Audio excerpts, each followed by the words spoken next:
Of Practice Listening Test 3. Section 1. You have just arrived at the student hostel where you will live during the term. The manager is explaining the rules and another student is asking questions. Listen to the conversation and complete the form. First, you have some time to look at questions 1 to 5 on the Student Hostel Charges for Meals form.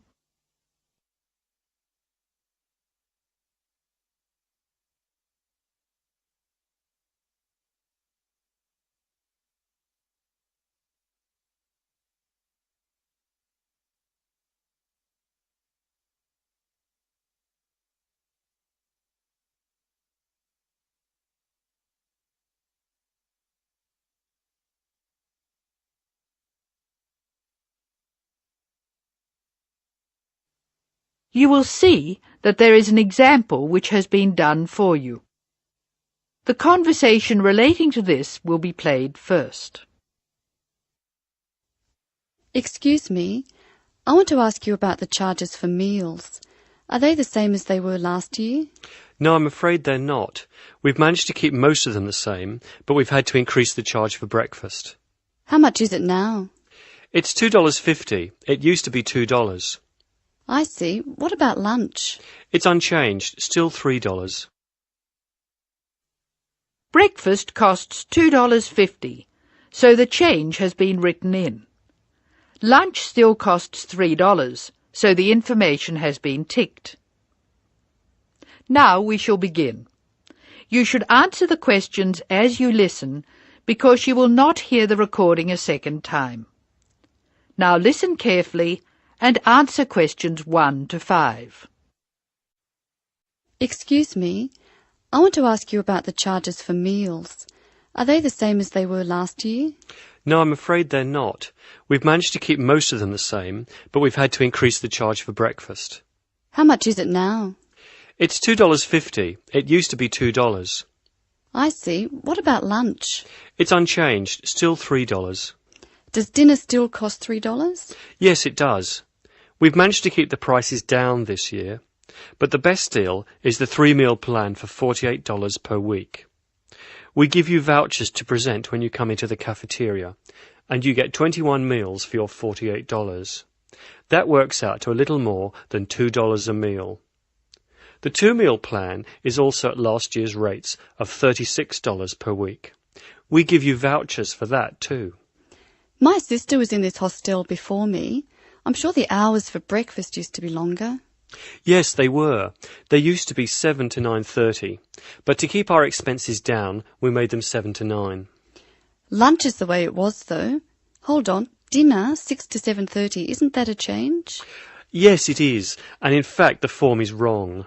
It used to be 5:30 to 7:30, but now it's 6 to 8 p.m. 6 to 8 p.m, that's good. So, which plan would you like? I'd like to think about it, please. I need to check my lecture schedule. Now look at questions 6 to 8. Listen to the conversation between the student and the manager and match the places in questions 6 to 8 to the appropriate letters A to F on the map.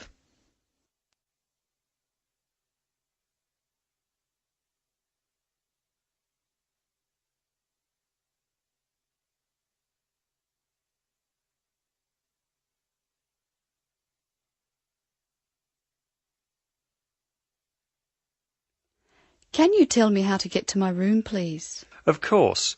You're in the new wing, which is very freshly painted and pleasant. But I'm afraid you're going to have to go to a couple of other offices before you can have the key. You're in the admissions office now. Leave this office and turn right and go to the end of the hall. The last office is the fees office, where you can pay the balance of your room deposit. They'll give you a receipt. Okay. After you've been to the fees office, come back past admissions. You'll see a very large room at the northwestern corner of the building. You can't miss it. That's the student lounge, and if you go in there, you can meet some of the other students and see who'll have a room near you. That's good. Can I get a cup of coffee there? Yes, there's a vending machine in the corner. Then go to the key room, which is opposite the lift and next to the library. Show them your receipt and you can pick up your key there. My luggage was sent on ahead. Do you know where I should collect it? The box room is next to the women's toilet. You'll have to get the key from the key room. Thank you. That is the end of section 1. You will now have some time to check your answers.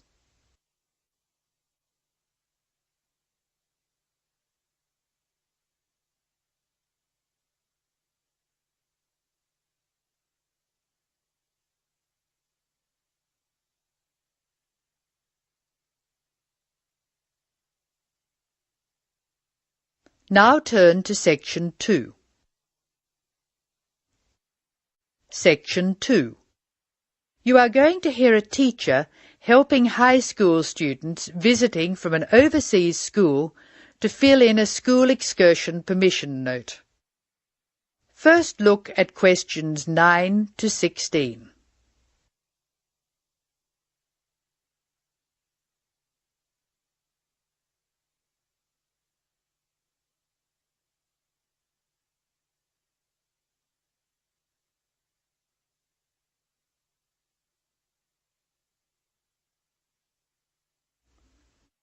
Listen while a teacher tells you how to complete the school excursion permission note. Write no more than 3 words or numbers for each answer. Good morning, students. My name is Mrs. Brown, and I'm in charge of the school excursion next week. Please take out your school excursion permission note so you can fill it in. For insurance purposes, this note must be signed by your guardian or the group leader. First of all, fill in the name of your class. Everyone here is in 3A, aren't they? So write 3A where it says class. We're going to the Blue Mountains, which is great. So this is the school excursion to the Blue Mountains. The day we leave is Monday. That's Monday, June 10. We are travelling by bus all the way, so we don't have to worry about changing trains or anything like that. The bus will leave from the front gate at 8 a.m. I know we usually use the side gate, but because of the roadworks we will be using the front gate when we leave.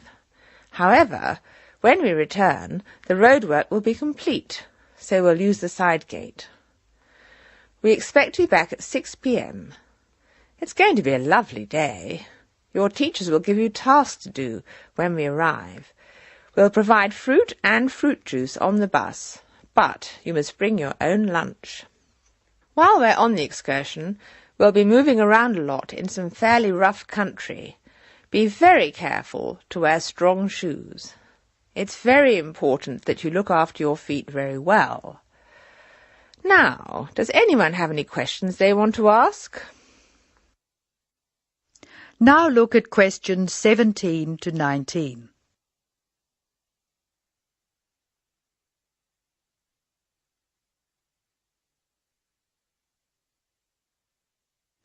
As the talk continues, answer questions 17 to 19. Write no more than 3 words or numbers for each answer. No questions? OK. I'd just like to fill in a few more details. The bus should arrive in the Blue Mountains at 11 a.m. We'll have time to do the first of our tasks before lunch. The bus is not a new one, but it does carry one piece of special equipment, a first aid kit. I certainly hope we won't have to use it, but it's nice to know it's there in case we have a medical emergency. The other class on this excursion is 3B, so I know it'll be a good day. The last time 3A and 3B went out together was a thoroughly successful excursion. That is the end of section 2. You will now have some time to check your answers.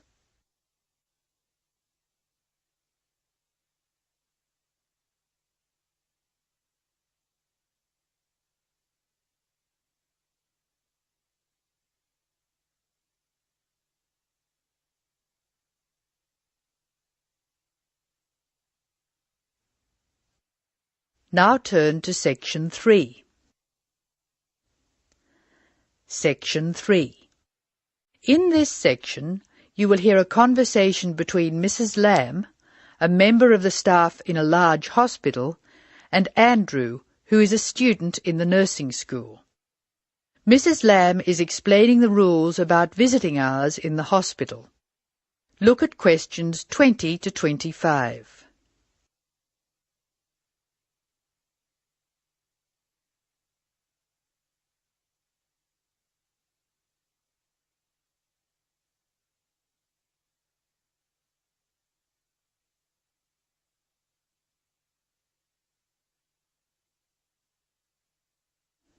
Listen to the first part of the conversation and answer questions 20 to 22.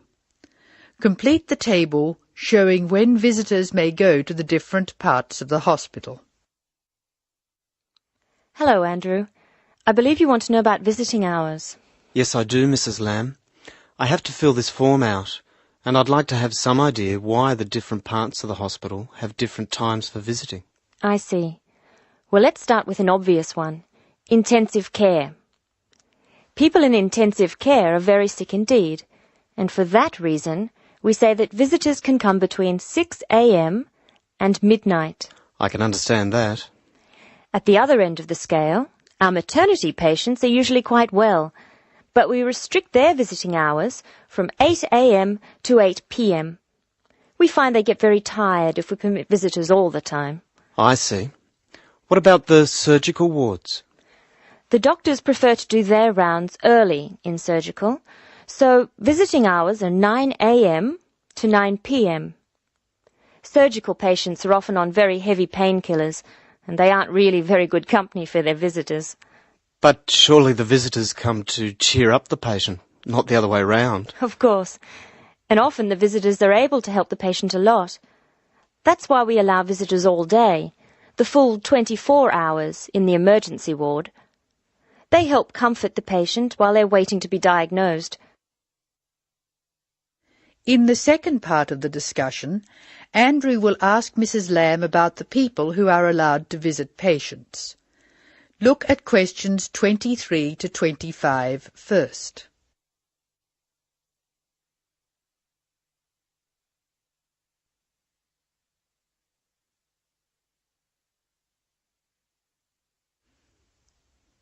Complete the table showing who is allowed to visit and the number of visitors permitted. Use the letter A to show that adults may visit, E to show that everyone may visit, and I to show that only immediate family may visit. Of course, it's not just everyone who can visit a sick patient. People in intensive care can only be visited by their immediate family. What's more, we only allow 2 people in at any time. We let children of the immediate family in to visit people in intensive care, but we don't like to do it. It's very hard on the children, and it may distress the patient. However, if the patient asks for the child, and the family agrees, that's okay. What about children in maternity? Of course we let them in. They're very pleased to see their mothers. The rule in maternity is everyone may visit, up to 6 people at a time.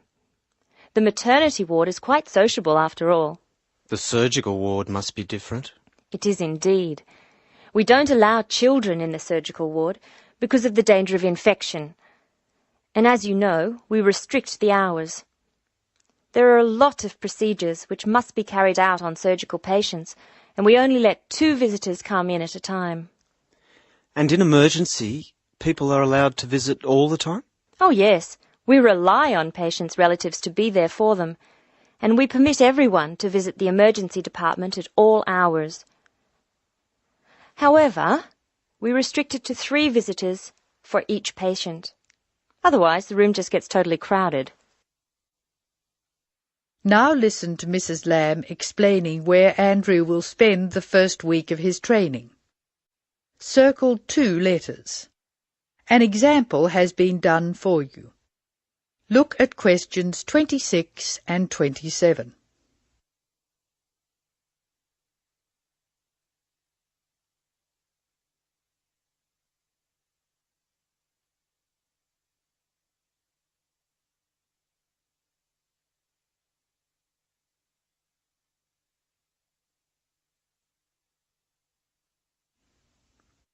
Circle 2 letters in each answer.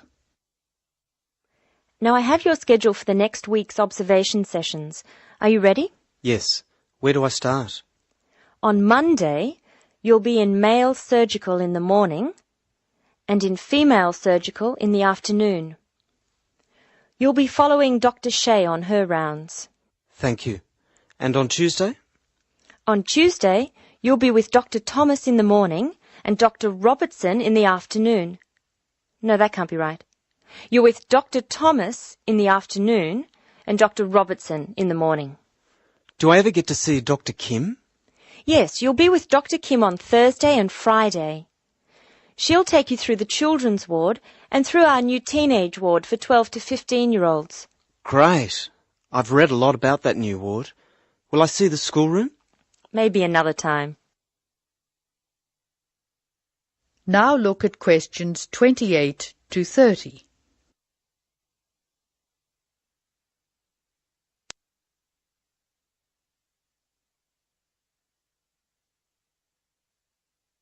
Now answer questions 28 to 30. Write no more than 3 words or numbers for each answer. And what will I do on Wednesday?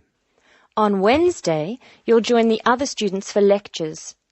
You'll be in the Redmore lecture room between 8 and 10 a.m. and later between 2 and 3 p.m. Thank you. Do you know how big my class is? The intake this term is 200 first-year students. I'm pleased to say about 1/3 are men, which is good. Nursing used to be an almost entirely female occupation. I know. My father trained as a nurse, and he was considered very unusual. Is he still working as a nurse? Yes, he's working in a hospital in the country. I guess I just wanted to follow his example. That is the end of section 3. You will now have some time to check your answers.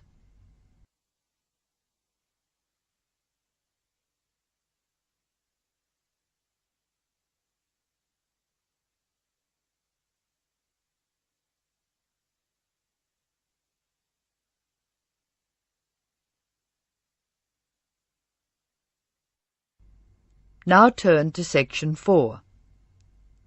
Section 4. You will hear an extract from an introductory talk given to a group of students who have just entered a university residential college.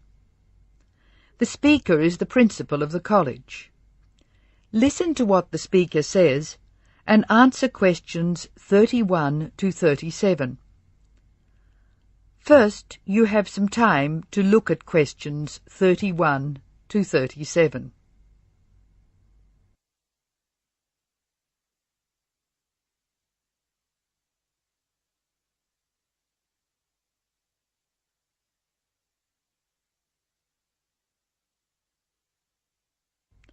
Now listen carefully and answer questions 31 to 37. Good morning and welcome to Scholastic House. I am delighted to see you here. It is my duty to explain to you some of the history of our college and some of the traditions which I hope you will uphold. The idea for Scholastic House was expounded by Samuel Wells in 1898. Wells was a visionary whose ideas were well ahead of his time. He wanted a college which would encourage friendship between people of different races and nationalities. Wells died in 1900 before he could see the college in action.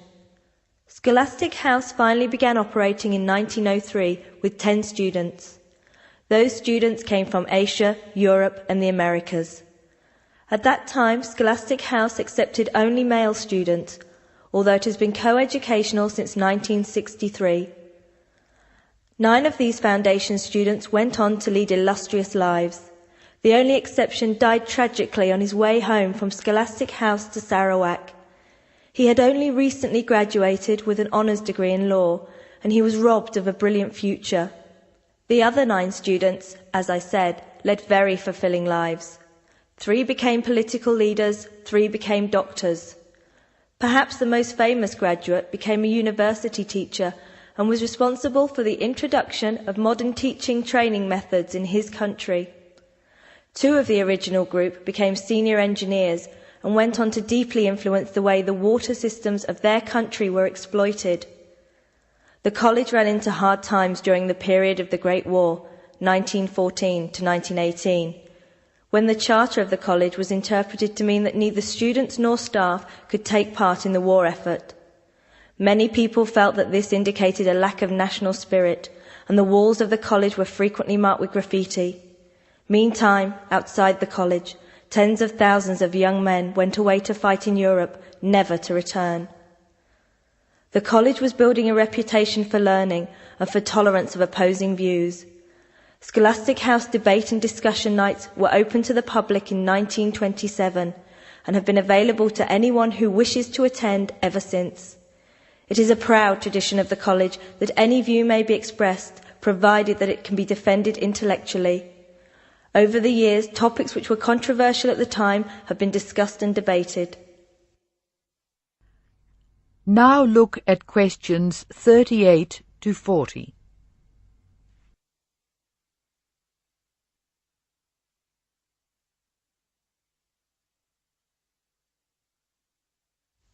As I said, the college has a proud history of publicly examining controversial issues. Why should we do this?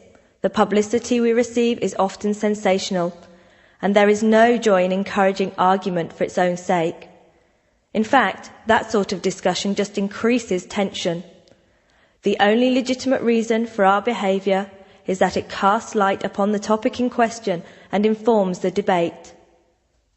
And controversial topics are the ones which most need informed attention. As the world forges ahead, we often find our scientists have outstripped our philosophers. We frequently develop scientific marvels without realizing their full implications. Nowhere is this more obvious than in medicine. We are now able to keep people alive far longer than before. But this medical ability must be measured in relation to the quality of those lives. I urge you to spend your time at Scholastic House wisely. You are the heirs of an excellent academic tradition of which we can all be justly proud. It is your responsibility to continue this tradition of querying where our world is going. Progress is not always upwards. I wish you every joy in your time here, and I hope that I will hear much well-informed debate from you. That is the end of section 4. Now you have some time to check your answers.